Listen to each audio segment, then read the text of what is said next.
निर्गुणं सर्वदोषविवर्जितं लक्ष्मीनारायणं वन्दे सत्ताभिष्टफलप्रदं संसारक्लेशसङ्क्रान्त सज्जनावन तत्पराः दयालवो महान्तस्तान् गुरून् नत्वा गिरं भजे ग्रन्थोऽयमपि वक्वर्थो भाष्यञ्चात्यर्थविस्तरम् इत्युक्तिसाम्यात् संक्षेपभाष्यञ्चात्यर्थविस्तरम् अनन्तोऽर्थप्रकटितस्त्वयानो भाष्यसङ्ग्रहे विद्यापि श्रीमदानन्दतीर्थार्योपसदा अपि ततो अनेकार्थयुक्तस्य नैतद्भाष्यस्य विस्तृतौ यत्तोऽस्मि अथापि लेशेन व्याख्यां कुर्यां यथामति सूत्रार्थं प्रतिकृत्वैव भाष्यार्थं सम्प्रकाशये अविक्षेपेण बोधार्थं बुद्धन्तां तद्विवेकिनः ಅದಿಷ್ಟು ಕೂಡ ಮಂಗಳಾಚರಣ ಶ್ಲೋಕಗಳು ಈಗ ಅದಕ್ಕೆ ಅವತಾರಿಕ ಕೊಡ್ತಾ ಇದ್ದಾರೆ. ಇಹ ಖಲು ಅಧಿಕಾರಿಣಾಂ ಅಖಿಲ ಕ್ಲೇಶ ನಿವೃತ್ತಿ ವಿಶಿಷ್ಟ ಪರಮಾನಂದಾವಾಪ್ತಿ ನಿಧಾನ ಭಗವಜ್ಞಾನಾಯ ಸರ್ವೋತ್ತಾನಾಂ ಅನಂತಾಮ್ನಾಯಾನಾಂ ಇತಿ ಕರ್ತವ್ಯತಾ ರೂಪಾಣಿ ನಾರಾಯಣಾವತಾರ ಬಾದರಾಯಣ ಕೃತಾನಿ ಬ್ರಹ್ಮಸೂತ್ರಾಣಿ ಅನ್ಯೈಃ ಅನ್ಯಥಾ ವ್ಯಾಖ್ಯಾತಾನಿ ಅಕೃತಪ್ರಾಯಾಣಿ ಮನ್ವಾನೋ ಭಗವಾನ್ ಅನಂತತೀರ್ಥಮುನಿಃ ಯಥಾವದ್ವ್ಯಾಚಿಖ್ಯಾಸುಃ ಭಾಷ್ಯಾನುಭಾಷ್ಯೇ ವಿಧಾಯ ಸಂಕ್ಷೇಪಭಾಷ್ಯಮಪಿ ವಿಧಿತ್ಸುಃ ಅಧ್ಯಾಯ ಚತುರ್ಥಯುಕ್ತ ಗುಣವಿಶಿಷ್ಟ ಇಷ್ಟದೇವತಾ ಗುರುನದಿ ಪೂರ್ವಂ ಚಿಕೀರ್ಷಿತಂ ಪ್ರತಿಜಾನೀತೆ. ಇದಿಷ್ಟು ಕೂಡ ಇದಕ್ಕೆ ಇಂಟ್ರಡಕ್ಷನ್. ಅವತಾರಿಕ ಅಂದ್ರೆ ಇಂಟ್ರಡಕ್ಷನ್ ಅಂತ ಅರ್ಥ.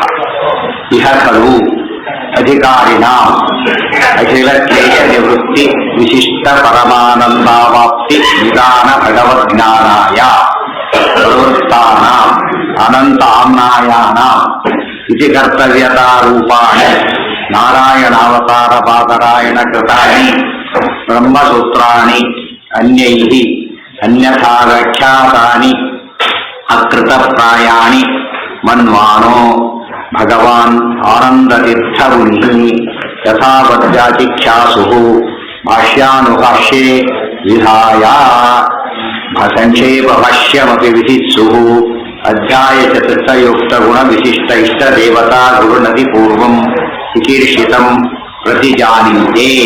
ಸರಿಯಾಗಿ ಓದ್ಕೊಂಡ್ರೆ ಸಂಸ್ಕೃತ ಹಾಗೆ ಅರ್ಥ ಆಗುತ್ತೆ. ಅವಾಗ ಪೂರ್ತಿ ಮನ್ನ ಮಾಡಕ್ಕೆ ಅನುಕೂಲ.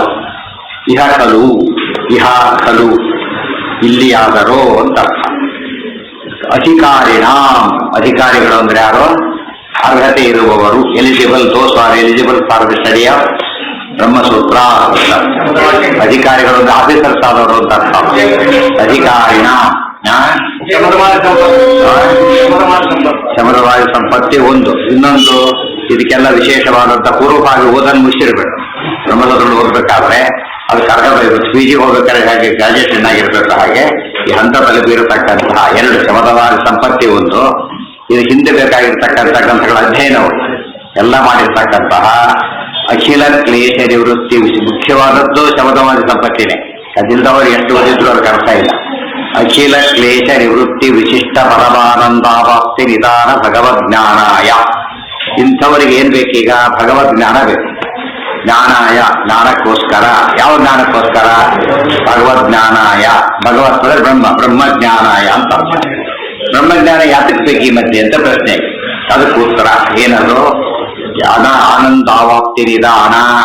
ಆನಂದವನ್ನು ಹೊಂದಲಿಕ್ಕೆ ನೆಲೆಯಾಗಿರತಕ್ಕಂತಹ, ಅದು ಬಿಟ್ಟರೆ ಪೂರ್ಣಾನಂದಕ್ಕೆ ಅವಕಾಶನೇ ಇಲ್ಲ. ಗೊತ್ತಾಯ್ತಾ? ಅವಾಪ್ತಿ ಏನ? ಪರಮಾನಂದಾವಾಪ್ತಿ ಒಂದು. ಸಂಸಾರದಲ್ಲಿ ಪರಮಾನಂದ ಅಂತ ಆಗೋದಿಲ್ಲ. ಫಸ್ಟ್ ಆಫ್ ಆಲ್ ಪರಮಾನಂದ ಅನ್ನೋದು ರೂಲ್ಡ್. ಯಾತಕ್ಕೆ? ದುಃಖ ಸೇರಿ ಬಂದಾಗ ಅದು ಪರಮಾನಂದ ಅಲ್ಲ, ಮತ್ತು ತಾತ್ಕಾಲಿಕವಾಗಿದ್ರು ಪರಮಾನಂದ. ಅನಿತ್ಯತ್ವ ಸದುಃಖತ್ವ ನಾ ಕರ್ಮಾತ್ಯಾಹ ಪರಂ ಸುಖಂ ಮೋಕ್ಷ ಏವ ಪರಾನಂದ ಸಂಸಾರೇ ಪರಿವರ್ತತಾಂ. ಎಲ್ಲಿರೋದು? ತತ್ವನಿರ್ಣಯದಲ್ಲಿ ಕೋಟ್ ಮಾಡಿದ್ದಾರೆ. ಇತಿ ಭಾರತೆ ಅಂತ ಆಚಾರ್ಯ ಕೋಟ್ ಮಾಡಿದ್ರು. ಎಲ್ಲ ಪಾರಾಯಣ ಮಾಡ್ತಾ ಇರ್ಬೇಕು. ಪಾರಾಯಣ ಮಾಡ್ತಿದ್ರೆ ಎಲ್ಲ ಜ್ಞಾಪಕ ಇರುತ್ತೆ. ವಿಶಿಷ್ಟ ಪರಮಾನಂದ ಯಾಕೆ ಹೇಳಿಲ್ಲ? ಈಗ ದುಃಖ ಅಸಂಭಿನ್ನ ಸುಖ ಆಗ್ಬೇಕು. ದುಃಖದ ಲೇಖನೇ ಇರಬಾರ್ದು ಮತ್ತು ಅನಿತ್ಯ ಇರಬಾರ್ದು. ಅದು ಪರಮಾನಂದ. ಊಟ ಆಯ್ತು, ಆನಂದ ಆಯ್ತು ಅಂತಾರೆ. ಮತ್ತೆ ತಾಂಬೂಲ ಕೊಡೆ ಶುರು ಮಾಡ್ತಾರೆ. ಗೊತ್ತಾಯ್ತಾ? ಪರಮಾನಂದ ಅಲ್ಲ, ಪೂರ್ಣ ತೃಪ್ತಿ ಇರೋದು. ಮತ್ತೆ ಸ್ವಲ್ಪ ಹಸಿ ಆಯ್ತಾರೆ ಜೊತೆಗೆ, ಮತ್ತೆ ಶುರುವಾಯ್ತು, ಏನು ಪ್ರಶ್ನೆನೇ ಇಲ್ಲ. ಮನಸ್ಪರಾನ ಏನದು ಪರಿಪೂರ್ಣ, ಅದಕ್ಕೆ ಪರಮ ಆನಂದ ಅಂತ ಹೇಳ್ತಾರೆ. ಬರೀ ಆನಂದ ಬೇರೆ, ಪರಮಾನಂದ ಬೇರೆ. ವಿಶಿಷ್ಟ ಪರಮಾನಂದ ಎಂತ ಪರಮಾನಂದ ಅಂದ್ರೆ ಅಖಿಲ ಕ್ಲೇಶ ನಿವೃತ್ತಿ ವಿಶಿಷ್ಟ. ಅಖಿಲ ಕ್ಲೇಶ ನಿವೃತ್ತಿ ವಿಶಿಷ್ಟ, ಎಲ್ಲಾ ವಿಧವಾದಂತ ಕ್ಲೇಶದಿಂದ ನಿವೃತ್ತಿಯಿಂದ ಕೂಡಿದಂತಹ. ಗೊತ್ತಾಯ್ತಾ? ಅನಿಷ್ಟ ನಿವೃತ್ತಿ ಆಗಬೇಕು, ಇಷ್ಟ ಪ್ರಾಪ್ತಿ ಆಗಬೇಕು. ಅನಿಷ್ಟ ನಿವೃತ್ತಿ, ಇಷ್ಟ ಪ್ರಾಪ್ತಿ. ಇವಾಗ ಏನಾಗಿದೆ, ಈಗ ನಾನು ದೊಡ್ಡ ಭಾರ ಹೊತ್ಕೊಂಡ್ ಬಂದಿದ್ದಾರೆ, ಸಿಕ್ಕಾಪಟ್ಟಿ ಭಾರ ಆಗಿದೆ, ಬಾಯಾರಿಕೆ ಹಸಿವೆ ಎಲ್ಲ ಆಗಿದೆ. ಏನ್ ಮಾಡಿದಾರೆ ಅವನಿಗೀಗ? ನೀರು ಎಲ್ಲ ಕೊಳ್ಳ ಕೊಟ್ಬಿಟ್ರು. ಭಾರ ಹೊತ್ಕೊಂಡಿದ್ದಾನೆ, ತಿನ್ನಕ್ಕಾಗುತ್ತ ಅದನ್ನೀಗ? ಮಣ್ಣನ್ನು ತೆಗೀರಿ ಅಂತ ಹೇಳಿದ್ರೆ ಭಾರ ಇಳಿಸಿ ಅಂತ ಏನೇನದು ಅನಿಷ್ಟ ನಿವೃತ್ತಿ ಆಗ್ಬೇಕು. ಆಗ ಅನಿಷ್ಟ ನಿವೃತ್ತಿ ಮಾಡೋದು ಏನು ಆಗ್ಲೇ ಇಲ್ಲ, ನೀರು ಇಲ್ಲ, ಏನೂ ಇಲ್ಲ, ಇಷ್ಟ ಪ್ರಾಪ್ತಿ ಆಗ್ಲಿಲ್ಲ. ಎರಡು ಏನಾಗ್ಬೇಕೀಗ? ಅನಿಷ್ಟ ನಿವೃತ್ತಿನೂ ಆಗ್ಬೇಕು, ಇಷ್ಟ ಪ್ರಾಪ್ತಿನೂ ಆಗ್ಬೇಕು. ಅನಿಷ್ಟ ಅಂದ್ರೆ ದುಃಖ, ಇಷ್ಟ ಅಂದ್ರೆ ಸುಖ. ಸೊ ಪೂರ್ಣ ದುಃಖ ನಿವೃತ್ತಿ ಆಗೋದು, ಪೂರ್ಣ ಇಷ್ಟ ಪ್ರಾಪ್ತಿ ಆಗೋದು ಎಲ್ಲಿ? ಮೋಕ್ಷದಲ್ಲಿ ಎಲ್ಲೆಲ್ಲೂ ಆಗಿದೆ. ಇಲ್ಲಾಗಿಲ್ಲ ಅಂದ್ರೆ ಮೋಕ್ಷ ಅಲ್ಲ ಅಂತ ಅಷ್ಟೇ ಅರ್ಥ.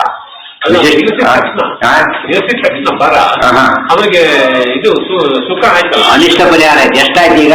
ಹಸಿವು ಹೋಯ್ತಾಗಿದ್ರೆ ಹಸಿವು ಬಾಯಾರಿಕೆ ಹೋಗಿಬಿಡ್ತಾ ಉಳ್ಕೊಂಡಿದ್ದಾನೆ ಅದು. ಅವ್ನಿಗೇನಾಗಿದೆ? ಭಾರ ಇದೆ, ಹಸಿವು ಇದೆ, ಬಾಯಾರಿಕೆ ಇದೆ. ಹಸಿವು ಬಾಯಾರಿಕೆ ಹೊರಗಿದ್ದ ಇದೆ, ಭಾರ ತಲೆಬೇರಿದೆ, ಭಾರ ಇಷ್ಟ, ಅನಿಷ್ಟ ನಿವೃತ್ತಿ ಆಯ್ತು.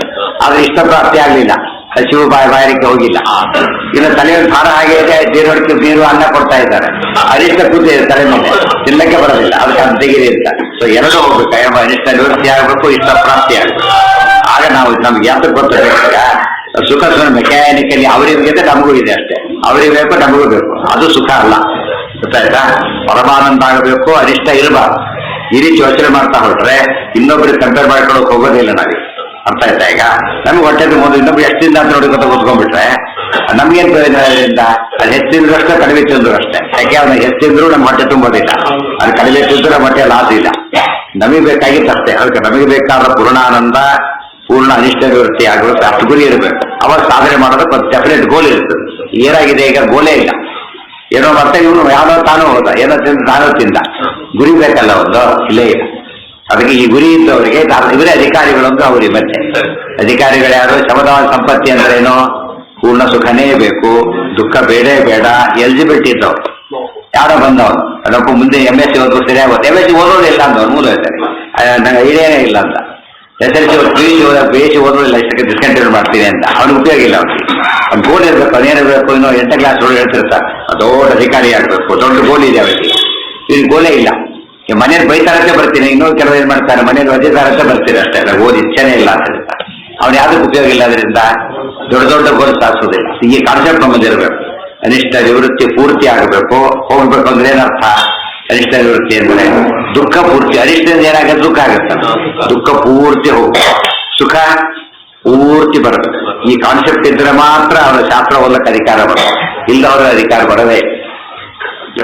ಪರಮಾನಂದ ಅವಾಪ್ತಿ ಅಂದ್ರೆ ಪ್ರಾಪ್ತಿ, ಅವಾಪ್ತಿ ಅಂದ್ರೆ ಪ್ರಾಪ್ತಿ ಅಂದ್ರೆ ಒಂದೇ. ಅದಕ್ಕೆ ನಿಧಾನ, ಅದು ಬೇರೆ ದಾರಿ ಇಲ್ಲ, ಒಂದೇ ನೆಲೆ. ಭಗವದ್ ಜ್ಞಾನಾಯ ಅಂತ ಬ್ರಹ್ಮಜ್ಞಾನಕ್ಕೋಸ್ಕರವಾಗಿ ಎಲ್ಲಾ ಸೇರ್ಕೊಂಡು ಹೋಗ್ತಿದ್ರು. ಎಲ್ಲಾ ಅನಿಷ್ಟ ನಿವೃತ್ತಿಯಾಗಿ ಎಲ್ಲ ಇಷ್ಟ ಪ್ರಾಪ್ತಿ ಆಗುತ್ತೆ ಅಂದ್ರೆ ಅದರಲ್ಲಿ ಪರಿಪೂರ್ಣತ್ವ ಇರೋದ್ರಿಂದ ಅದು ಸಿಗೋದು ಬ್ರಹ್ಮಜ್ಞಾನದಿಂದ ಮಾತ್ರ. ಆದ್ರಿಂದ ಅದಕ್ಕೆ ಪ್ರಯತ್ನ ಪಡಬೇಕು. ಅದಕ್ಕೆ ಏನೇನಿದ್ರು? ಅಥಾತೋ ಬ್ರಹ್ಮ ಜಿಜ್ಞಾಸ, ಅದಕ್ಕೆ ಬ್ರಹ್ಮ ಜಿಜ್ಞಾಸೆ ಮಾಡಬೇಕು. ಮತ್ತೆ ಇನ್ನೊಂದು ಕಾರಣ ಏನ್ ಹೇಳ್ತಾರೆ? ಅದಕ್ಕೋಸ್ಕರನೇ ಪರಮಾನಂದಾವಾಪ್ತಿ ಬೇರೆ ಯಾರು ಯಾವುದರಿಂದ ಆಗೋದಿಲ್ಲ. ಆದ್ರಿಂದ ಇನ್ನು ಬ್ರಹ್ಮಜ್ಞಾನಕ್ಕೆ ಪ್ರಯತ್ನ ಪಡಬೇಕು. ಇವತ್ತು ಡಾಕ್ಟರ್ ಆಗ್ಬೇಕಾದ್ರೆ ಏನ್ ಮಾಡಬೇಕು? ಅವನೀಗ ಮೆಡಿಕಲ್ಲೇ ಓದಬೇಕು, ಬೇರೆ ದಾರಿ ಇಲ್ಲ. ಇಂಜಿನಿಯರಿಂಗ್ಗೆ ಓದಬೇಕು. ಸೊ ಮೋಕ್ಷಕ್ಕೆ ಬ್ರಹ್ಮಜ್ಞಾನನೇ ಬೇಕು, ಬೇರೆದ್ರಿಂದ ಸಾಧ್ಯ ಇಲ್ಲ. ಗೊತ್ತಾಯ್ತಾ? ಅವ್ರು first rank in other subject ಏನು ಎಲಿಜಿಬಿಲಿಟಿ ಇಲ್ಲ. ಯಾಕೆ? ಬೇರೆ ಸಬ್ಜೆಕ್ಟ್ ಇರಲೇಬೇಕು. ಸೊ ಬ್ರಹ್ಮಜ್ಞಾನ ಇಲ್ಲದೆ ಹೋದ್ರೆ ಮೋಕ್ಷ ಇಲ್ಲ. ಮೋಕ್ಷ ಬೇಕು ಅಂದ್ರೆ ಬ್ರಹ್ಮಜ್ಞಾನ ಬೇಕು. ಅದಕ್ಕೆ ಹೇಳ್ತಾರೆ ಬೇರೊಂದು ದಾರಿ ಇಲ್ಲ. ತಮೇವಂ ವಿದ್ವಾನ್ ಅಮೃತಯ ಭವತಿ ನಾಣ್ಯ ಪಂಥ ಅಯನಾಯ ವಿದ್ಯತೆ. ಈ ಕೆಲಸದಿರ್ಬೇಕು. ಕೆಲಸ ಏನು ಅಂದ್ರೆ ಕೆಲಸ ಸಿಗುತ್ತೆ, ಅದೇ ಆಗ್ಬೇಕು ಅಂತಿಲ್ಲ. ಮೋಕ್ಷಕ್ಕೆ ಏನಾಗ್ಬೇಕು? ಅದೇ ಆಗ್ಬೇಕು, ಬೇರೆ ಇಲ್ಲೇ ಇಲ್ಲ. ಭಗವದ್ ಜ್ಞಾನಾಯ ಪ್ರವೃತ್ತಾನ, ಅದಕ್ಕೋಸ್ಕರ ಪ್ರವೃತ್ತವಾಗಿರತಕ್ಕಂತಹ ಇದನ್ನ ತಿಳಿಸಕ್ಕೆ ಯಾರು ಬೇಕೀಗ? ಒಂದು ಸಾಧನೆ ಬೇಕೀಗ. ಭಗವದ್ಜ್ಞಾನ ತಂದ್ಕೊಡೋದಕ್ಕೋಸ್ಕರ ಏನ್ ಬೇಕು? ಆಮ್ನಾಯ, ವೇದಗಳು ಬೇಕು. ಪ್ರವೃತ್ತವಾಗಿರ್ತಕ್ಕಂಥವುಗಳು ಯಾವುವು? ವೇದಗಳು. ವೇದಗಳ ಪರ್ಪಸ್ ಇರೋದೇನೋ ಬ್ರಹ್ಮಜ್ಞಾನ ತಂದುಕೊಡೋದು. ಬ್ರಹ್ಮಜ್ಞಾನ ತಂದುಕೊಡೋರು. ಯಾರಿಗೆ ಬ್ರಹ್ಮಜ್ಞಾನ ಬೇಕಾಗಿದೆ ಅವರಿಗೆ ಬ್ರಹ್ಮಜ್ಞಾನ ತಂದುಕೊಡೋದಕ್ಕೋಸ್ಕರವಾಗಿ ಪ್ರವೃತ್ತಾನ ಅನಂತಾಮ್ನಾಯಾಣ ಶಾಸ್ತ್ರಯೋನಿತ್ವ ಅಂತ ಅದೇ ಅರ್ಥ. ಪ್ರವೃತ್ತಾನ ಅದೇ ಅದುಃಖ ವಿತರ ಸರ್ವಂ ಜೀವ ಏವತು ದುಃಖಿನಃ ತೇಷಾಂ ದುಃಖ ಪ್ರಹಾಣಾಯ ಶ್ರುತಿರೇಷಾ ಪ್ರವರ್ತತೆ. ನಮ್ಮ ದುಃಖ ಪರಿಹಾರದ ಉಪಾಯವಾದ ಬ್ರಹ್ಮಜ್ಞಾನವನ್ನು ತಿಳಿಸಿಕೊಡೋದಕ್ಕೋಸ್ಕರವಾಗಿಯೇ ಸಕಲ ವೇದಗಳು ಹೊರಟಿವೆ. ಇದಲ್ಲ ಎಷ್ಟಿವೆ ವೇದಗಳು? ಆಮ್ನಾಯ ಅಂದ್ರೆ ವೇದ, ಆಮ್ನಾಯ ಅಂದ್ರೆ ವೇದ. ಎಷ್ಟಿವೆ ವೇದಗಳು ಅಂದ್ರೆ ಅನಂತ, ಒಂದಲ್ಲ ಎರಡು. ನಾವೇ ಓದ್ಕೋತಿ ಅಂತ ಹೇಳಿಲ್ಲ, ಅನಂತಾಮ್ನಾಯಾನ, ಅನಂತ ಆಮ್ನಾಯಗಳಿವೆ. ವೃತ್ತ ಪ್ರವೃತ್ತವಾದಂತ ಅನಂತಾಮ್ನಾಯಗಳಿಗೆ ಸರಿ ವೇದ ಓದ್ಕೋತೀವಿ. ಬ್ರಹ್ಮಸೂತ್ರ ಯಾಕಬೇಕು ಅಂತ ಕೇಳಿದ್ರೆ ಇತಿ ಕರ್ತವ್ಯತಾ ರೂಪಾಣಿ, ಅವುಗಳನ್ನ ಅರ್ಥ ಮಾಡಿಸಿಕೊಳ್ಳಲಿಕ್ಕೆ ನೆರವಾಗತಕ್ಕಂತಹ, ಅರ್ಥ ಆಯ್ತಾ ಈಗ? ಅರ್ಥ ಮಾಡಿಕೊಳ್ಳಲಿಕ್ಕೆ ನೆರವಾಗತಕ್ಕಂತಹ. ಇಲ್ಲೊಂದು ಇಂಜೆಕ್ಷನ್ ಇದೆ, ತಗೊಳ್ಳೋ ಬಾಯಿಂದ ತಗೊಳಕ್ ಬರಲ್ಲ. ಏನ್ ಬೇಕದಕ್ಕೀಗ ಸಿರಿಂಜ್ ಬೇಕು, ವಿತೌಟ್ ಸಿರಿಂಜ್ ಇಂಜೆಕ್ಷನ್ ತಗೊಳಕ್ ಹೇಗೆ ಬರೋದಿಲ್ವೋ ಅಲ್ಲ, ಔಷಧಿ ಇರ್ಬೋದು. ಅದು ಇಂಜೆಕ್ಷನ್ ಕೊಟ್ರೆ ಮಾತ್ರ, ಇಂಜೆಕ್ಷನ್ ಮೂಲಕ ಹೋದ್ರೆ ಮಾತ್ರ ಅದು ಕೆಲಸ ಮಾಡೋದು. ಆ ಇಂಜೆಕ್ಷನ್ ಕೊಡ್ಲಿಕ್ಕೆ ಏನ್ ಬೇಕೀಗ? ಸಿರಿಂಜ್ ಬೇಕು. ಆ ಕೆಲಸ ಯಾವ್ದು ಮಾಡ್ತಾ ಇದೆ? ಅದಕ್ಕೆ ಇತಿ ಕರ್ತವ್ಯತ ಅಂದ್ರೆ, ಇತಿ ಕರ್ತವ್ಯತ ಅಂದ್ರೆ ಏನು? ಯಾವ್ದು ಇಲ್ಲದೆ ಹೋದ್ರೆ ಆ ಕೆಲಸ ಅದು ಇತಿ ಕರ್ತವ್ಯ. ಗೊತ್ತಾಯ್ತಾ? ಕರಣ ಅಂತ ಅರ್ಥ. ಇತಿ ಕರ್ತವ್ಯ ಅಂತ ಕರಣ. ಕರಣ ಅಂದ್ರೆ ಏನು? ಮೋಸ್ಟ್ ಇಂಪಾರ್ಟೆಂಟ್ ಕಾಸ್. ಬರೀ ಕಾಸ್ ಬೇರೆ, ಮೋಸ್ಟ್ ಇಂಪಾರ್ಟೆಂಟ್ ಕಾಸ್ ಬೇರೆ. ಪರೀಕ್ಷೆಗೆ ಹೋಗ್ತಾನೆ, ವೆಹಿಕಲ್ ಬೇಕು, ಎಲ್ಲ ಬೇಕು, ಕಾರಣಗಳೇ. ವೆಹಿಕಲ್ ಇನ್ನೊಂದ್ರಲ್ಲಿ ಹೋದ, ಮತ್ತೊಂದು ಏನೋ ಒಂದು ರೀತಿ ಹೊರಟ, ಈ ದಾರಿ ಬಿಟ್ಟು ಬ್ಲಾಕ್ ಇನ್ನೊಂದು ದಾರಿಯಲ್ಲಿ ಹೋದ, ಬೇರೆ ಇದೆ. ಅದೆಲ್ಲದಕ್ಕೂ ಸಬ್ಸ್ಟಿಟ್ಯೂಟ್ ಇದೆ, ಬಟ್ ಕಾರಣ ಹೌದು. ಆದರೆ ಓದೋದೇನದು? ಓದೋದು ಕಾರಣ. ಇದು ಏನೇ ಮಾಡಿದ್ರೆ ಓದೋದಿಲ್ಲ ಹೋದ್ರೆ ಫೇಲ್ ಆಗ್ಬಿಡ್ತಾರೆ. ಗೊತ್ತಾ? ಬೇರೆ ತಗೊಳ್ಳು, ಪೆನ್ ಇಲ್ಲ, ಇನ್ನೊಬ್ರು ಯಾರೋ ಕೊಟ್ಟರು, ಪೇಪರ್ ಯಾರು ಏನೋ ಮಾಡಿದ ಕೊನೆಗೆ. ಅದು ಓದೋದಿಲ್ಲ ಅಂದ್ರೆ ಏನ್ ಮಾಡಕ್ ಬರ್ತದೆ? ಅದು ಪಾಸ್ ಆಗ್ಲಿಕ್ಕೆ ಏನ್ ಬೇಕಾಯ್ತು ಈಗ? ಅದಕ್ಕೇನಂತಾರೆ? ಕಾರಣ ಅಂತ ಕರೀತಾರೆ.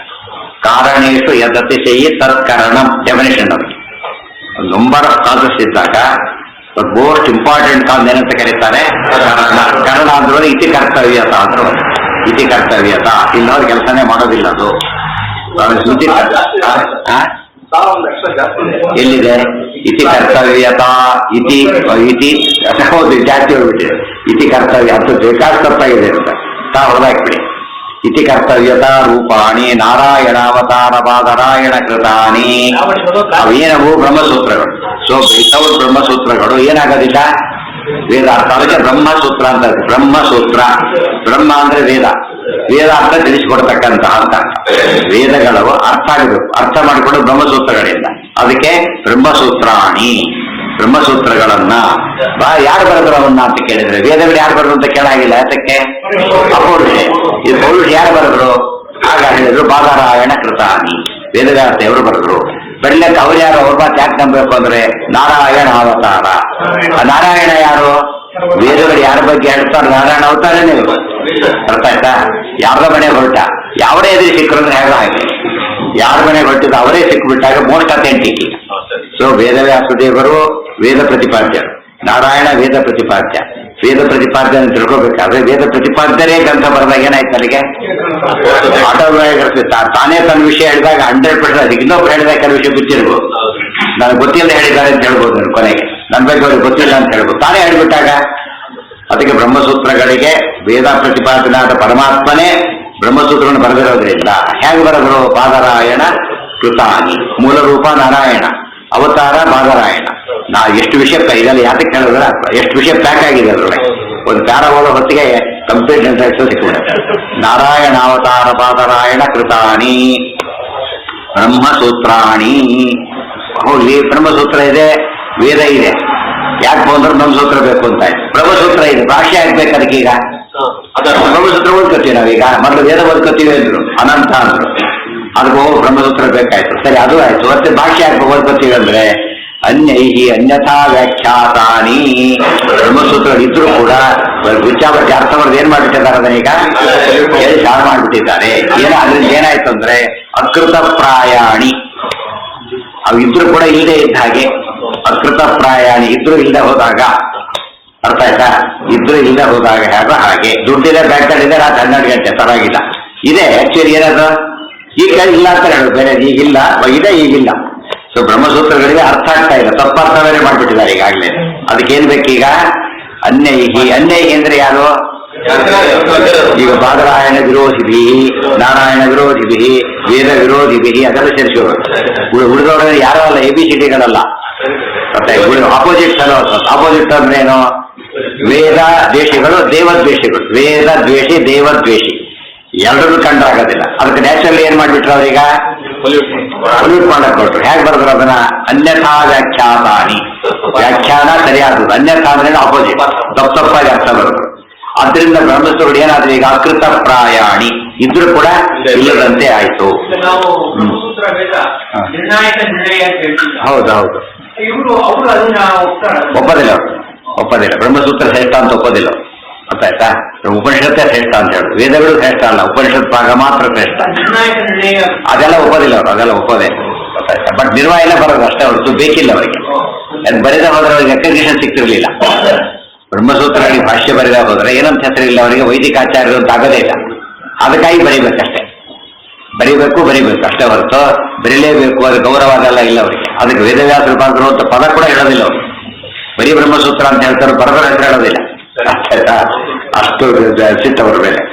ಅದಕ್ಕೆ ಅನ್ಯೈಹಿ ಅಂತ ಕರೆದು ಬ್ರಹ್ಮಸೂತ್ರಾಣಿ ಅನ್ಯೈಹಿ ಅನ್ಯಥಾ ವ್ಯಾಖ್ಯಾತಾನಿ ಅಕೃತ ಪ್ರಾಯಾಣಿ ಮನ್ವಾನೋ. ಇದೆಲ್ಲ ಟೀಕಾರಾಯರು ಮತ್ತು ಸುಧಾದಲ್ಲಿ ಬರೀತಾರೆ. ಪ್ರಣೀತ ಬ್ರಹ್ಮಸೂತ್ರ ಬ್ರಹ್ಮ ಮೀಮಾಂಸಾ ಶಾಸ್ತ್ರಂ ಅಸಾಧರಿ ಬಂದಾದಿಭಿ. ಗೊತ್ತಾಯ್ತಾ? ಅಪ್ರಣೀತ ಮನ್ಯಮಾನೋ ಭಗವಾನ್ ಆನಂದ ತೀರ್ಥ ಮುನಿ ಪದನ ಹಾಗೆ ಇಡ್ತಾರೆ. ಸುಧಾ ವಾಕ್ಯಗಳನ್ನು ಹಾಗೆ ಇಟ್ಟುಬಿಟ್ಟು ಮನೆಗೆ ಇಷ್ಟು ಮಾತ್ರ ಸೇರಿಸ್ತಾರೆ.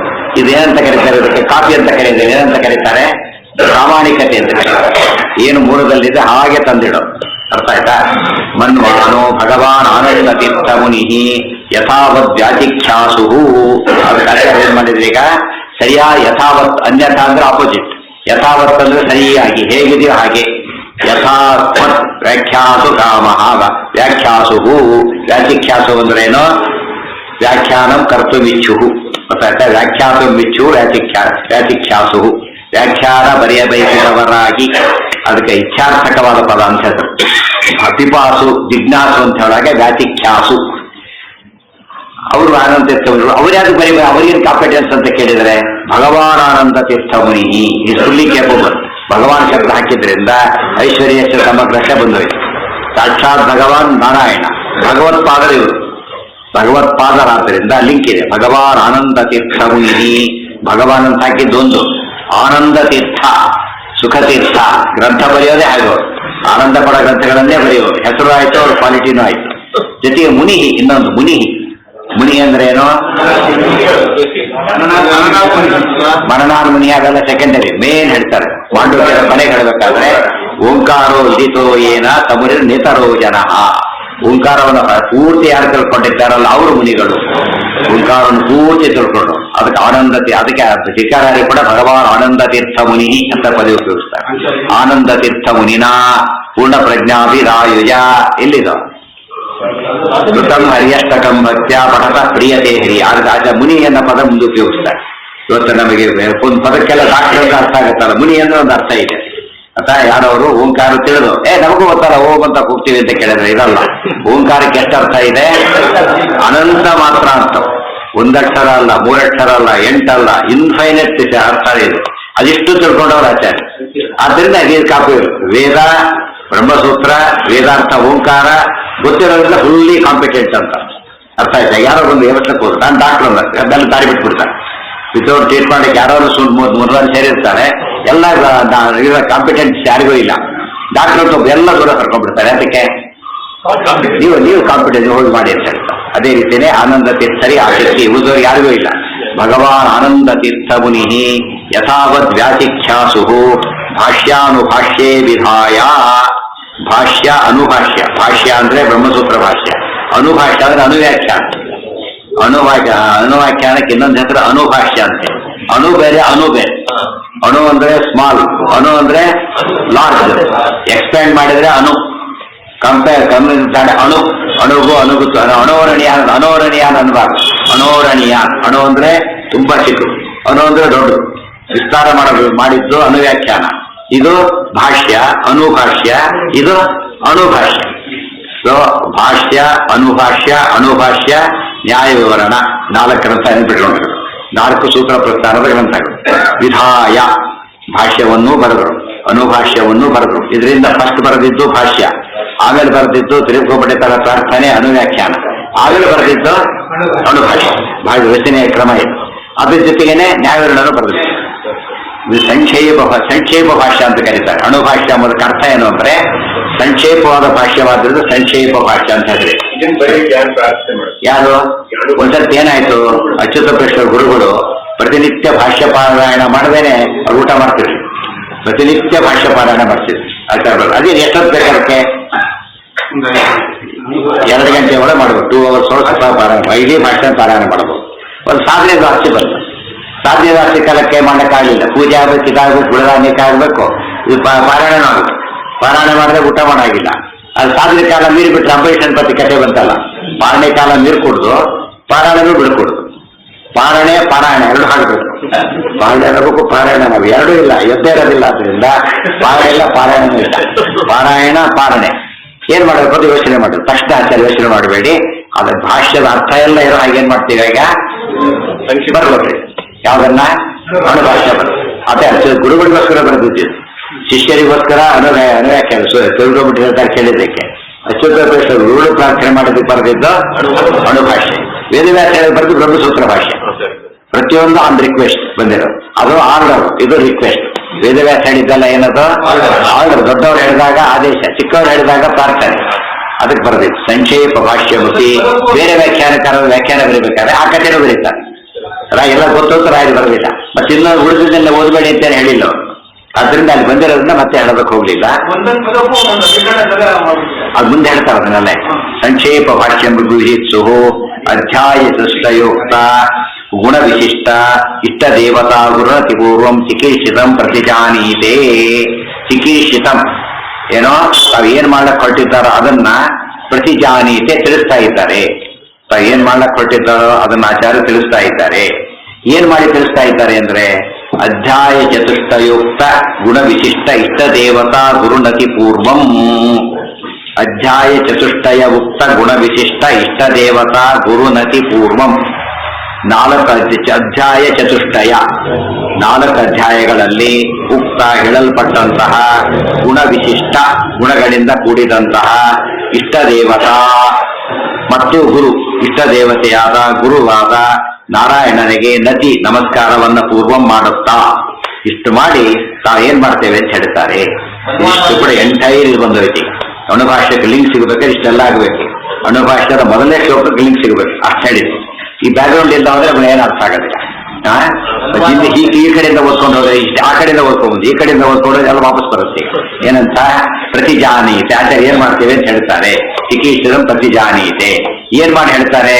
ಅಧ್ಯಾಯ ಚತುಷ್ಟಯುಕ್ತ ಗುಣ ವಿಶಿಷ್ಟ ಇಷ್ಟ ದೇವತಾ ಗುರುನತಿ ಪೂರ್ವಂ. 4 ಅಧ್ಯಾಯಗಳಲ್ಲಿ ಹೇಳಿದಂತಹ ಗುಣಗಳಿಂದ ಕೂಡಿದ ದೇವರನ್ನ ಗುರುಗಳನ್ನ ನಮಸ್ಕಾರ ಮಾಡುತ್ತಾ ಏನ್ ಮಾಡಕ್ ಹೊರಟಿದ್ದಾರೆ. ಸಂಕ್ಷೇಪ ಭಾಷ್ಯಂ ವಿಧಿಸು ಅಣುಭಾಷ್ಯ ಬರೆಯಲು ಕೊಟ್ಟಿದ್ದಾರೆ.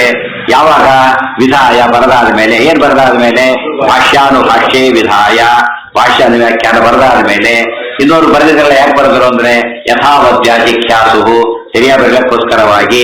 ಇವ್ರು ಯಾರು ಬರಲಿಕ್ಕೆ ಅಂದ್ರೆ ಭಗವಾನ್ ಆನಂದ ತೀರ್ಥ ಮುನಿ. ಗೊತ್ತಾಯ್ತಾ? ಅವರು ಮುನ್ನೂರು ಅನ್ಯತಾ ವ್ಯಾಖ್ಯಾನ ಮಾಡಿದ್ರು ಅಂತ ಹೇಗೆ ಗೊತ್ತಾಯ್ತು ಅಂದ್ರೆ ಅನ್ಯೈಹಿ ವಿರೋಧಿಗಳಾದ್ರಿಂದಾನೇ ತಪ್ಪಾಗಿ ಅರ್ಥ ಬರುತ್ತೆ. ಅನ್ಯೈರನ್ಯತಾ ವ್ಯಾಖ್ಯಾತಾನಿ ಆದ್ರಿಂದಾನೇ ಅಕೃತ ಪ್ರಾಯಾಣಿ ಬಿಲ್ದೆ ಅವರು ಇದ್ದು ಇಲ್ಲದಂತ ಆಗೋಗಿ. ಏನವು ಅಂದ್ರೆ ಬ್ರಹ್ಮಸೂತ್ರಗಳು. ಅವು ಬಂದದ್ದು ಯಾರು ಅಂದ್ರೆ ನಾರಾಯಣ ಅವತಾರ ಬಾದರಾಯಣ ಕೃತಾನಿ ವೇದವ್ಯಾಸ ಬರುತ್ತೆ. ಅವ್ರು ಯಾರು ನಾರಾಯಣ ಅವತಾರ ಅಂತ ಹೇಳಿ. ಸರಿ, ಅದೆಲ್ಲ ಏನ್ ಕೆಲಸ ಮಾಡ್ತಿದೆ ಬ್ರಹ್ಮಸೂತ್ರಗಳು ಅಂದ್ರೆ ಇತಿ ಕರ್ತವ್ಯತಾ ರೂಪಾಣಿ ಸಾಧನವಾಗಿವೆ. ಯಾವುದಕ್ಕೆ? ಅನಂತಾಮ್ನಾಯಾನಾಂ ಅನಂತ ವೇದಗಳಿಗೆ. ಅವ್ಯಾತಕ್ಕೆ ಹೊರಟು ಅಂತ ಕೇಳಿದ್ರೆ ಭಗವದ್ ಜ್ಞಾನಾಯ ಬ್ರಹ್ಮಜ್ಞಾನ ಕೊಡೋದಕ್ಕೋಸ್ಕರವಾಗಿ ಅವ್ಯಕ್ತಿವೆ ಅನಂತ. ಯಾತಕ್ಕೆ? ಭಗವದ್ ಜ್ಞಾನಾಯ. ಅದ್ಯಾತಕ್ಕೆ ಬೇಕು ಅಂದ್ರೆ ಪಡೆಯೋದಕ್ಕೋಸ್ಕರ. ಏನ್ ಪಡೆಯೋದಕ್ಕೋಸ್ಕರ? ಅನಿಷ್ಟ ನಿವೃತ್ತಿ ಅಥವಾ ಇಷ್ಟ ಪರಮಾನಂದ ಪ್ರಾಪ್ತಿ ಪಡೆಯೋದಕ್ಕೋಸ್ಕರ. ಅದ್ರಿಂದ ಏನಾಗುತ್ತೆ? ಕೆರೆ ಕೇಸಿ ಹೋಗಿಬಿಡುತ್ತೆ. ಯಾರಿಗೆ ಹೋಗುತ್ತೆ? ಅಧಿಕಾರಿಣ ಅರ್ಹತೆ ಇದ್ದವರಿಗೆ. ಯಾರು ಓದ್ಬೋದು ಹೇಳ್ತದು ಸಾಧನ ಸೇರಿದ್ದಾಗಲೇ ಓದ್ಬೇಕು ಅದನ್ನ. ಸೊ ಇಲ್ಲಿಂದ ವಾಪಸ್ ಇಲ್ಲಿಂದ ಇಲ್ಲಿವರೆಗೂ, ಇಲ್ಲಿಂದ ಅಲ್ಲಿವರೆಗೂ ಯಾವ ರೀತಿ ಓದಿದ್ರೆ ಏನಾಗ್ಬೇಕು? ಅದಕ್ಕೆ ಈಗ ಲಿಂಕ್ಸ್ ಇದೆ. ಆ ಪೂರ್ತಿ ಓದ್ಕೊಂಡ್ಬಿಟ್ರೆ ಏನಾಗುತ್ತೆ? ಪರ್ಫೆಕ್ಟ್ ಆಗಿದೆ. ಈ ಕೇಳಿದ್ರು ಆ ಕೇಳಿದ್ರು ಆಯ್ತು. ಇಷ್ಟು ಎಷ್ಟು ಪ್ರಶ್ನೆ ಕೇಳ್ಬೋದು. ಒಂದೊಂದು ಪ್ರಶ್ನೆ ಕೇಳ್ತಾ ಹೋದ್ರೆ 23 ಪ್ರಶ್ನೆಗೆ ಬಿಡ್ತವೆ ಇದ್ರೊಳಗೆ. ಅದಿಷ್ಟಕ್ಕೂ ಉತ್ತರ ಇದೆ ಅದ್ರೊಳಗೆ. ಇಷ್ಟಾದ್ರೂ ಸ್ಟೈಲ್ ಸಿಂಪಲ್ ಸ್ಟೈಲ್. ಯಾವುದು ಕನ್ಫ್ಯೂಷನ್ ಇಲ್ಲ, ಕ್ಲಿಯರ್ ಬರೀತಾರೆ. ಅದಕ್ಕೆ ಉದ್ದೇಶ ಏನು, ನಾವು ಪಂಡಿತರು ಅಂತ ಹೇಳ್ಕೊಳ್ಳೋದಲ್ಲ, ಏನು ಇಲ್ಲಿ ತಿಳಿಬೇಕು ಅಂತ. ತಿಳಿಬೇಕಾದ್ರೆ ಅದು ಹೇಳಿದ್ದಾರೆ, ಎಷ್ಟು ತಿಳಿಯುತ್ತೋ ಅಷ್ಟು ನಿಮ್ಗೆ ಹೇಳ್ತಾ ಇದ್ದೇನೆ ಅಂತ ಹೇಳಿರೋದ್ರಿಂದ ಅವ್ರಿಗೆ ತಿಳಿಯಷ್ಟೇ ಹೇಳಬೇಕು, ಯಾಕೆ ಹೇಳಿದ್ರೆ ಉಪಯೋಗಕ್ಕೆ ಬರೋದಿಲ್ಲ. ಇಹ ಖಲು ಅಧಿಕಾರಿಣ ಮಿಥಿಲ ಕ್ಲೇಶ ನಿವೃತ್ತಿ ವಿಶಿಷ್ಟ ಪರಮಾನಂದಾವಾಪ್ತಿ ನಿಧಾನ ಭಗವದ್ ಜ್ಞಾನಾಯ ಪ್ರವೃತ್ತಾನಾಮನಂತಾಮ್ನಾಯಾನಾಮಿತಿ ಕರ್ತವ್ಯತಾರೂಪಾಣಿ ನಾರಾಯಣಾವತಾರ ಪಾದರಾಯಣ ಕೃತಾನಿ ಬ್ರಹ್ಮಸೂತ್ರಾಣಿ ಅನ್ಯೈಃ ಅನ್ಯಥಾ ವ್ಯಾಖ್ಯಾತಾನಿ ಅಕೃತಪ್ರಾಯಾಣಿ ಮನ್ವಾನೋ ಭಗವಾನಾನಂದ ತೀರ್ಥ ಮುನಿಃ ಯಥಾವದ್ವ್ಯಾತಿಖ್ಯಾಸುಃ ಭಾಷ್ಯಾನುಭಾಷ್ಯೇ ವಿಧಾಯ ಸಂಕ್ಷೇಪ ಭಾಷ್ಯಮಪಿ ವಿಧಿಸ್ಸುಃ ಅಧ್ಯಾಯ ಚತುಷ್ಟಯೋಕ್ತ ಗುಣ ವಿಶಿಷ್ಟ ಇಷ್ಟ ದೇವತಾ ಗುರುನತಿ ಪೂರ್ವಂ ಚಿಕೀರ್ಷಿತಂ ಪ್ರತಿಜಾನೀತೆ. ಚಿಕೀರ್ಷಿತಂ ಮಾಡಲಿಕ್ಕೆ ಬಯಸಿದಂತಹ, ಮನ್ನ ತಿಳಿದವರಾಗಿ, ಭಾವಿಸಿದವರಾಗಿ, ಮೊನ್ನೆ ಭಾವಿಸುತ್ತೇನೆ, ಗೊತ್ತಾಯ್ತಾ? ಭಾವಿಸಿದವರಾಗಿ, ಏನು ಭಾವಿಸಿದವರಾಗಿ? ಬ್ರಹ್ಮಸೂತ್ರಗಳು ಇದ್ರೂ ಇಲ್ಲದಂತೆ ಆಗಿವೆ ಎಂದು ಭಾವಿಸಿದವರಾಗಿ. ಇದ್ದು ಯಾವುದಕ್ಕೆ ಯಾತಕ್ಕಿಲ್ದಾಗಾಯ್ತು ಅಂದ್ರೆ ಅನ್ಯಥಾ ವ್ಯಾಖ್ಯಾತಾನಿ, ಹುಡುಗರು ತಪ್ಪು ಹೇಳಿದ್ರಿಂದ ದಾರಿಯಲ್ಲಿ ಹೋಗ್ತಾ ಇದ್ದು ಸರಿಯಾಗಿ, ಯಾರೋ ಇನ್ನೊಂದು ಬೇರೆ ಹೇಳ್ಬಿಟ್ಟ, ನೆಲ್ಲ ಶುರುವಾಯ್ತು ಹೋಗ್ಲಿಕ್ಕೆ, ಯಾರೋ ಸಿಗ್ತಾರ ಕೇಳಿದ, ಅವನು ಹೇಳಿದ, ಅವನು ಸರಿಯಾಗಿ ಮತ್ತೆ ಅವನು ಹೇಳಿದ ಅಲ್ಲ ಅಂತ ಇವನು ಹೇಳಿದ, ಇನ್ನೊಬ್ರು ಹೌದು ಅಂತ, ಇನ್ನು ಪೂರ್ತಿ ಹೋಗ್ಲಿ, ಮತ್ತೊಂದು ಅರ್ಧ ಸಿಕ್ಕರು, ಅಲ್ಲಿ ಕನ್ಫರ್ಮ್ ಆಯ್ತು. ಅಲ್ಲಿವರೆಗೂ ಫುಲ್ ಸ್ಪೀಡ್ ಮೇಂಟೈನ್ ಮಾಡಕ್ ಆಗ್ಲಿಲ್ಲ ಅವನಿಗೆ. ಯಾತಕ್ಕೆ? ದಾರಿ ಹುಡುಕೋತ ಹೋಗೋ ಡ್ರೈವ್ ಮಾಡೋ ರೀತಿನೇ ಬೇರೆ, ದಾರಿ ಗೊತ್ತಿದ್ದು ಡ್ರೈವ್ ಮಾಡೋ ರೀತಿ ಬೇರೆ. ಗೊತ್ತಿದ್ದವ್ರು ಏನ್ ಮಾಡ್ತಾರೆ, ಮೆಲ್ಲಿಗೆ ಹೋಗೋದು, ಲೆಫ್ಟ್ಗೆ ಹೋಗೋದು, ಆಗ ಕಂಡಾಗೆಲ್ಲ ಮಾತು ಮಾಡ್ತಿರ್ತಾರೆ. ದಾರಿ ಗೊತ್ತಿದ್ರೆ ಅದಕ್ಕೆ ಗಾಡಿ ಬಂದಿತ್ತು, ಜ್ಞಾನಿಗಳಿಗೆ ಉಪಯೋಗ ಆಗ್ತಿತ್ತು, ಉಳಿದವರಿಗೆ ಆಗ ಸ್ಥಿತಿಯಲ್ಲಿ ಇರಲಿಲ್ಲ, ಅದಕ್ಕೆ ಹಾಗೆ ಮಾಡಿದ್ರು. ಯಾರು ಅಧಿಕಾರಿಗಳು? ಯಾರು ಅಧಿಕಾರಿಗಳು ಇದಕ್ಕೆ? ಅರ್ಹತೆ ಇರೋರು. ಅರ್ಹತೆ ಇರಬೇಕು, ಶಬದವಾದಿ ಸಂಪತ್ತಿ. ಶಬದವಾದಿ ಸಂಪತ್ತಿ ಮಿನಿಮಮ್ ಇಷ್ಟಿರಬೇಕು, ಬೇರೆ 35% ಮಿನಿಮಮ್ ಇರಲೇಬೇಕು ಮುಂದಕ್ಕೆ ಹೋಗ್ಬೇಕಾದ್ರೆ. ಆದ್ರೆ ಮೆರಿಟ್ ಕೊಡ್ಬೇಕಾದ್ರೆ ಕೆಳಗಿಂದ ಕೊಡೋದಿಲ್ಲ, ಮೇಲಿಂದ 20 ಸೀಟ್ ಇದೆ, ಮಿನಿಮಮ್ ಪಾಸ್ ಆಗಿರ್ಬೇಕಷ್ಟೇ. ಆದ್ರೆ ಮೇಲವ್ರು 20 80% ಇದ್ದಾರೆ, ಹತ್ರ ಕೂಡ ಬರೋದಿಲ್ಲ. ಇಲ್ಲಿ ಹಾಗಲ್ಲ, ಅರ್ಹತೆ ಇದ್ದವ್ರನ್ನೇ ಎಲಿಜಿಬಲ್. 30 ಎಂತವ್ರು ಮೇಲಿನವರೆಲ್ಲ ಜಾಸ್ತಿ ಅರ್ಹತೆ ಇದೆ. ಮೇಲಿನವರಲ್ಲಿ ಯಾವುದೇ ಕ್ಲಾಸ್ಗೆ ಮುಂದಿನ ವರ್ಷ ಹೋಗ್ಬೇಕಾದ್ರೆ ಅತಿ ಹೆಚ್ಚು ಅರ್ಹತೆ ಯಾರಿಗಿರುತ್ತೆ? ಟಾಪರ್ಸ್. ದೇವತೆಗಳು ಟಾಪರ್ಸ್ ಆದ್ರಿಂದ ಭ್ರಷ್ಟಾಧಿಕಾರಿಗಳು ದೇವತೆಗಳು. ಮಹಾನಂದ ತೀರ್ಥಶ್ಚಯ ಭಾಷ್ಯಭಾವಂ ಮನೋಭಾಗ್ಯರಾವರ್ತಯಂತೆ ಸ್ವಶಕ್ತ್ಯ ಸುರಾಧ್ಯ ನರಾಧ್ಯ ಸುರ ಅಂತ ಅಲ್ಲ, ಮೇಲಿಂದ ಕೆಳಗೆ ಯಾವಾಗ ಸೀಟ್ ಕೊಡೋದು ಹಾಗೇನೆ, ಮೇಲಿಂದ ಕೆಳಗಿನ ಸೀಟ್ ಕೊಡೋದು. ಮನೆ ಕೆಳಗೆ ಕೊಟ್ಟು ಬೇಲವ್ರ ಗತಿ ಅಲ್ಲ, ಯಾರು ಚೆನ್ನಾಗಿ ಭಾಷೆಯವ್ರಿಗೆ ಇಷ್ಟನೇ ಪಡೋದಿಲ್ಲ ಅಷ್ಟೇನೆ. ಆದ್ರಿಂದ ಅಲ್ಲಿಂದ ಬರ್ಬೇಕು. ಸುರಾಧ್ಯ ನರ ಅಂತ ಹೀಗೆ ಕಂಪ್ಲೀಟ್ ಆಗಿ ಪರಿಸ್ಥಿತಿ ಇದಿಲ್ಲ, ನಿತ್ಯ ತಲೆಯಲ್ಲಿ ಓದ್ಬೇಕಾದ್ರೆ ಏನು ಓದ್ತಿದ್ದೇವೆ, ಯಾತಕ್ಕೆ ಓದ್ತೀವಿ ಎಲ್ಲ ತಲೆಯಲ್ಲಿ ಇದ್ರೆ ತಕ್ಷಣ ಅರ್ಥ ಆಗುತ್ತೆ. ಇಲ್ಲ ಹೋದ್ರೆ ಏನೋ ಸಂಬಂಧ ಅನಿಸ್ಬಿಡುತ್ತೆ. ನಾರಾಯಣಂ ಗುಣೈ ಸರ್ವೈರ್ ಉದೀರ್ಣಂ ದೋಷವರ್ಜಿತಂ ಧ್ಯೇಯಂ ಗಮ್ಯಂ ಗುರುಂಶ್ಚಾಪಿನತ್ವ ಸೂತ್ರಾರ್ಥ ಉಚ್ಯತೆ. ಬ್ರಹ್ಮಸೂತ್ರ ಭಾಷ್ಯಕ್ಕೂ ಕೂಡ ಇದೇ ಮಂಗಲ, ಇದಕ್ಕೂ ಇದೇ ಮಂಗಲ, ಗೊತ್ತಾಯ್ತಾ? ಅದಕ್ಕೆ ಅವ್ರು ಏನ್ ಮಾಡ್ಬಿಟ್ಟಿದ್ದಾರೆ, ಇದಿಲ್ಲ ಅಂತ ಹೇಳಿಬಿಟ್ಟು ಮುಂದೆ ಶುರು ಮಾಡಿದ್ದಾರೆ, ಗೊತ್ತಾಯ್ತಾ? ಆದ್ರೆ ಟೀಕಾ ಸ್ಪಷ್ಟರಾಯಣ ಅರ್ಥ ಬರೀತಿದ್ದಾರೆ. ನಾರಾಯಣ 11 ಶ್ಲೋಕ ಇದ್ದೇ ಇದೆ ಅಂತ ಅರ್ಥ. ಯಾಕೆಂದ್ರೆ 32 ಶ್ಲೋಕ ಆಗೋದು ಸರಿಯಾಗಿ, ಇತ್ತೆಂದ್ರೆ 31 ಶ್ಲೋಕ ಆಗ್ಬಿಡಿ. 32 ಶ್ಲೋಕ ಬರೀತಾ ಆಚಾರ್ಯ ಇನ್ನೊಂದನ್ನು ಹೇಳ್ತಾರೆ. ಯಾತಕ್ಕೆ ಯಾರು ತಾತ್ವಿಕ ಲಕ್ಷಣೋಪೇತರು, ಅದನ್ನ ಬರೆಯೋದು ಸಾಮರ್ಥ್ಯ ಇದೆ ಅಂತ ಅರ್ಥ. ಯಾವಾಗಲೂ ಭಾರಿ ಚಿಕ್ಕದಾಗಿ ಹೇಳಬೇಕಾ, ಯಾರಿಗೆ ಕೈಲಿ ಸಾಧ್ಯ? ಭಾರಿ ತಿಳಿದಿರ್ಬೇಕು. ಭಾರಿ ಡೀಟೇಲಾಗಿ ಹೇಳಬೇಕಾ, ಯಾರಿಗೆ ಸಾಧ್ಯ? ಭಾರಿ ಗೊತ್ತಿರ್ಬೇಕು. ಆಚಾರ್ಯ ಒಂದು ವಾಕ್ಯ ಕೋಟ್ ಮಾಡ್ತಾರೆ ಭಾಗವತ ತಾತ್ಪರ್ಯದ, ಸಂಕ್ಷೇಪ ವಿಸ್ತಾರಾಭ್ಯಾಮಿ ಪ್ರವದಂತಿ ಮನೀಷಿಣಃ. ತುಂಬಾ ಎಕ್ಸ್ಪರ್ಟ್ ಆಗಿದ್ರೆ ಮಾತ್ರ ಶಾರ್ಟ್ ಆಗಿ ಹೇಳಕ್ ಬರ್ತದೆ, ತುಂಬಾ ಎಕ್ಸ್ಪರ್ಟ್ ಆಗಿದ್ರೆ ತುಂಬಾ ಡೀಟೇಲ್ ಆಗಿ ಹೇಳಕ್ ಬರುತ್ತೆ. ಉಳಿದವ್ರಿಗೆ ಎರಡೂ ಬರೋದಿಲ್ಲ, ಸಂಕ್ಷೇಪ ಮಾಡಕ್ಕೂ ಬರೋದಿಲ್ಲ, ಇದು ಮಾಡಕ್ಕೂ ಬರೋದಿಲ್ಲ. ಇವ್ರು ಸಾಮಾನ್ಯ ಹಿಂದೆಲ್ಲ ಇರ್ತಿತ್ತು, ಈಗಿದೇನೋ ಗೊತ್ತಿಲ್ಲ. ಎಪಿಟಮ್ ಫಾಲೋಯಿಂಗ್ ಅಂತ ಕೊಡ್ತಿದ್ರು, ಒಂದು ಪ್ಯಾರ ಕೊಟ್ಟು ಅದಕ್ಕೆ 130 ರಿಟ್ ಮಾಡ್ಬೇಕಂತ. 130 ಯಾರು ಮಾಡ್ಬೇಕು? ಅಲ್ಲಿರೋ 8 ಲೈನ್ 3 ಲೈನ್ ಬರುತ್ತೆ, 130 ಆಗೋದಿಲ್ಲ. ಏನ್ ಮಾಡ್ಬೇಕು? ಅವನು ಕಂಪ್ಲೀಟ್ ಜಿಸ್ಟ್ ಇನ್ನೋರ್ ಓನ್ ವರ್ಡ್ ಅದನ್ನೇ ಕೊಡ್ಬೇಕಾಗಿಲ್ಲ, ಬಟ್ ಜಿಸ್ಟ್ ಬರ್ಬೇಕಲ್ಲ. ಇವನು ಮನ್ವಾಡಿ ಹೇಳ್ಬಿಡ್ತಾನೆ ಆ ಲೆಟರ್ ಬಂದಾಗ, ಅರ್ಜೆಂಟ್ ಏನಾದ್ರೂ ಸಾಲ ವಾಪಸ್ ಕೊಡ್ಬೇಕಂತೆ, ಅಷ್ಟೇ ಬರೋದು ಅಷ್ಟೇ, ಇನ್ನೇನಿಲ್ಲ. ಉಳಿದೆಲ್ಲ ಸೇವಾ ಗೀವ ಎಲ್ಲ ಸರಿನೇ. ಇದು ಮಿನಿಮಮ್ ಮೇನ್ ಕಂಟೆಂಟ್. ಅದು ಆ ರೀತಿ ಮಾಡೋದಕ್ಕೆ ಏನಂತಾರೆ, ಅದು ಓದಿದ್ರೆ ಅರ್ಥ ಸುಮ್ಮನೆ ಎಲ್ಲ ಓದ್ತಾ ಕ್ಷೇಮದವೆಲ್ಲ ಶುರು ಮಾಡಿಬಿಡ್ತಾರೆ. ಅರ್ಜೆಂಟ್ ಹೋಗ್ಬೇಕಾಗಿದೆ ಅವನು, ಅದು ಉಪಯೋಗ ಇಲ್ಲ. ಮೇನ್ ಕಂಟೆಂಟ್ ಹೇಳ್ಬಿಟ್ಟು ಸರ್ ಅವಲ್ಲ ಅಂಡರ್ಸ್ಟುಡ್ ಫ್ರಮ್ ಟು ಎಲ್ಲ ಇದಕ್ಕೆ ಅಲ್ಲಿ ಬಂದಿರೋದು, ಈಗೇನೇ ಬೇಕಾಗಿಲ್ಲ. ಆ ತಾನು ಹುಡುಕಲ್ಲ ಆಮೇಲೆ ನೋಡ್ಕೋಬಹುದು. ಅದಕ್ಕೆ ಸಂಕ್ಷೇಪ ಹೇಳಬೇಕು, ಎಕ್ಸ್ಪರ್ಟೈಸ್ ಬೇಕು, ವಿಸ್ತಾರ ಮಾಡೋ ಎಕ್ಸ್ಪರ್ಟೈಸ್ ಬೇಕು. ಆಚಾರ್ಯ ಎರಡೂ ಗೊತ್ತಿರೋದನ್ನ ಹಾಗೆ ಮಾಡ್ತಿದ್ದಾರೆ. ಎರಡೂ ಗೊತ್ತಿಲ್ಲ, ಎರಡು ಮಾಡಕ್ಕೂ ಬರಲ್ಲ. ಎರಡೂ ಗೊತ್ತಿದ್ದ ಮಾತ್ರ ಈ ರೀತಿ ಮಾಡಕ್ ಬರುತ್ತೆ, ತಿಳಿಸ್ತಾ ಇದ್ದಾರೆ. ಯಾತಕ್ಕೆ 32 ಹೇಳ್ತಾ ಡಾಕ್ಟರ್ ಲಕ್ಷಣೋಪೇತರ ಆದ್ದರಿಂದ, ಗೊತ್ತಾಯ್ತಾ? ಚಿಕ್ಕದಾಗಿ ದೊಡ್ಡದಾಗಿ ಹೇಳ್ತಾಗ ಪರಿಪೂರ್ಣ ಆಲ್ರೌಂಡ್ ಅಂತೀವಲ್ಲ, ಆಲ್ರೌಂಡ್ ಗ್ರೇಟೆಸ್ಟ್ ಬರೋದು ಅವಾಗ ಮಾತ್ರ, ಇಲ್ಲವರೆ ಬರೋದಿಲ್ಲ. ಪರಮಾನಂದ ವಾಪ್ತಿ ಅಲ್ಲ, ಅವಾಪ್ತಿ. ಅವಾಪ್ತಿ ಅಂದ್ರೆ ಪಡೆಯೋದು, ನಿಧಾನ ಅಂದ್ರೆ ಆಶ್ರಯ. ಪರಮಾನಂದ ಅವಾಪ್ತಿಗೆ ನೆಲೆಯ ನೀರು ಬೇಕು, ಬಾವಿ ಆಶ್ರಯ. ನೀವು ವಾಟರ್ ಸೋರ್ಸ್ ಯಾವ್ದು ಅಂತ ಕೇಳ್ತಾರಲ್ಲ ಹಾಗೆ, ಮನೆ ಕಟ್ಟಿದ್ದೀರಲ್ಲ ವಾಟರ್ ಎಲ್ಲಿಂದ ಬರುತ್ತೆ, ಬೋರ್ವೆಲ್ಲ ಇದೆಲ್ಲ ಅಂತ ಕೇಳಾಗೆ ಆನಂದ ಆವಾಪ್ತಿ ಸೋರ್ಸ್ ಯಾವುದು ಅಂದ್ರೆ ಭಗವದ್ ಜ್ಞಾನ. ಭಗವದ್ ಜ್ಞಾನ ಇದು ಸೋರ್ಸ್. ಇಂಜಿನಿಯರ್ ಅಲ್ಲ, ಇಂಜಿನಿಯರಿಂಗ್ಗೆ ಏನದು ನಿಧಾನ. ನಿಧಾನ ಬೇರೆ, ಮತ್ತೆ ನಿಧಾನ ಬೇರೆ, ನಿಧಾನ ಬೇರೆ. ಕನ್ನಡ ನಿಧಾನ ಬೇರೆ ಬೇರೆ. ಕನ್ನಡ ನಿಧಾನಕ್ಕೆ ಪದ ಹೇಳಿದ ಸಂಸ್ಕೃತ ಪದ ಕನ್ನಡಕ್ಕೆ ಬಂದಿದೆ, ಅರ್ಥ ಬರಲಿಲ್ಲ. ನಿಧಾನ ಅಂದ್ರೆ ತ್ವಮೇವ ವಿಶ್ವಸ್ಯ ಪರಂ ನಿಧಾನಂ. ಎಲ್ಲಿದು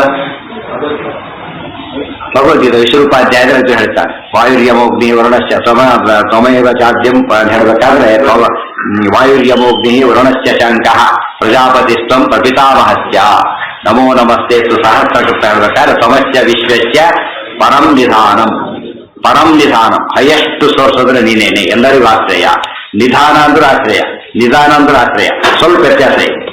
ಈ ನಿಧಾನ ಸ್ಲೋ ಬರ್ತಾ ಇಲ್ಲ ಸಂಸ್ಕೃತದಲ್ಲಿ. ಅದಕ್ಕೆ ಕನ್ನಡದಲ್ಲಿ ಮಾತ್ರ ಏನರ್ಥ ಬಂತು, ಸ್ಲೋ ಅಂತ ಅರ್ಥ ಬಂತು.